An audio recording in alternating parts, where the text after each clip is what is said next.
Hello everyone, welcome to study Chakra. तो देखते हैं कुछ क्वेश्चंस वेक्टर प्रोडक्ट पे। देखो यहाँ पे दो वेक्टर्स दिया हुआ है v1 और v2 और इनके बीच का वेक्टर प्रोडक्ट या फिर क्रॉस प्रोडक्ट ढूंढने बोला है। तो हम लोग को पता है, चलो वेक्टर प्रोडक्ट कैसे ढूंढते हैं। जैसे हमको v1 क्रॉस v2 ढूंढना है, that is equal to I cap J cap K cap. पहले वेक्टर्स के तीनों कॉम्पोनेंट्स, तो पहला वेक्टर v1 है, इसके तीनों कॉम्पोनेंट्स क्या है 2 3 -1। फिर दूसरे वेक्टर के तीनों कंपोनेंट्स आ जाएंगे 1 2 -3।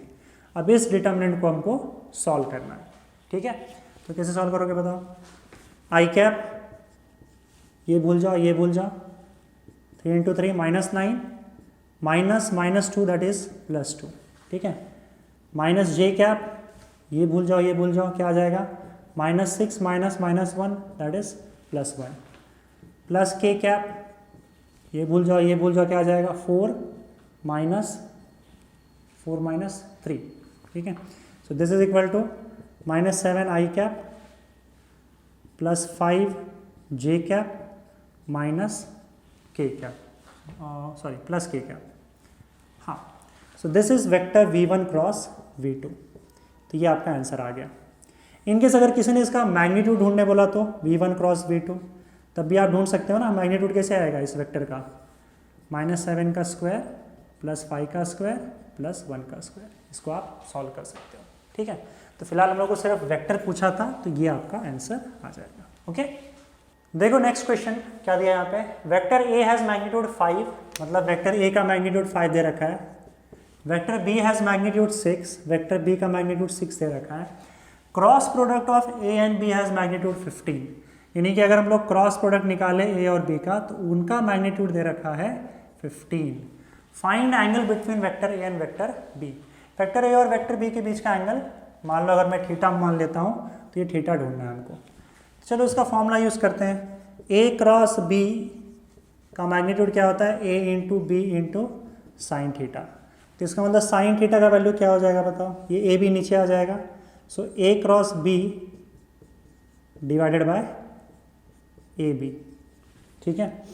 ना ए क्रॉस बी का मैग्नीट्यूड हमको पहले से दे रखा है 15, ए का मैग्नीट्यूड दे रखा है 5 और बी का मैग्नीट्यूड दे रखा है 6।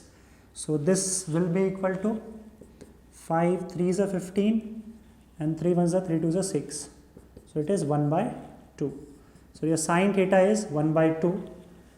so अगर sin theta 1/2 हुआ तो थीटा का वैल्यू क्या होगा, theta is equal to sine inverse of 1/2।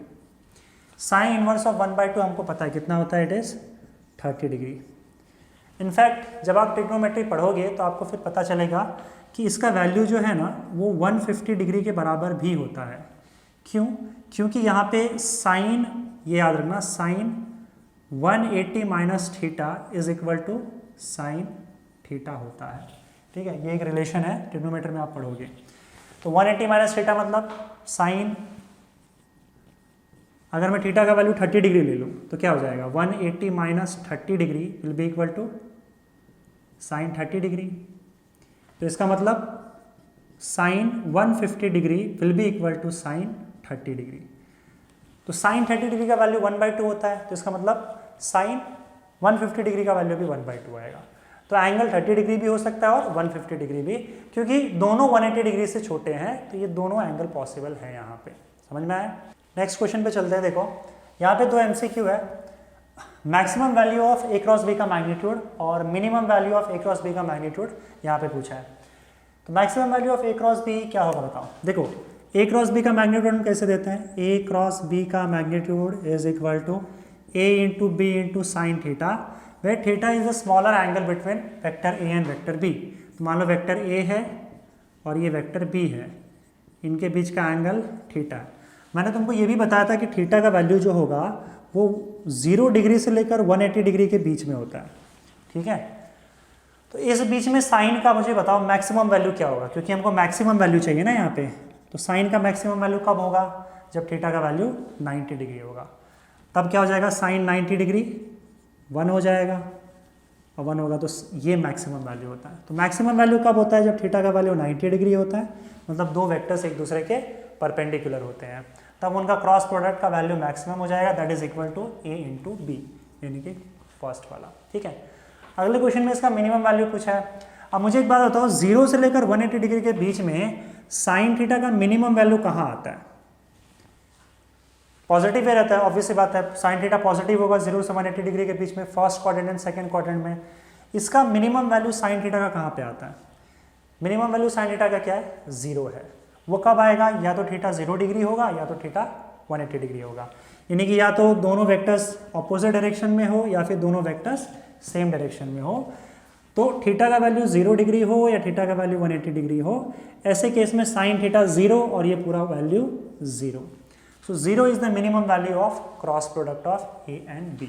So it will be option D, right?